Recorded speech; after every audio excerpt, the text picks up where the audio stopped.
আল্লাহ তাআলার কাছে কোন মানুষটা গ্রহণযোগ্য? ওয়ামা উমিরু ইল্লা লিয়াবুদুল্লাহা মুখলিসিনা লাহুদ-দীন।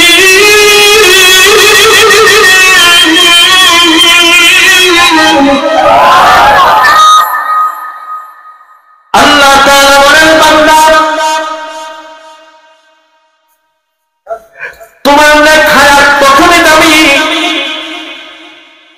যখন তুমি একনিষ্ঠতার সাথে, একাগ্রতার সাথে, মুখলেস অন্তর নিয়া, পরিষ্কার দিল নিয়া রবের গোলামি করো, রবের আনুগত্য করো, তখন তোমার গ্রহণযোগ্যতা আল্লাহর কাছে।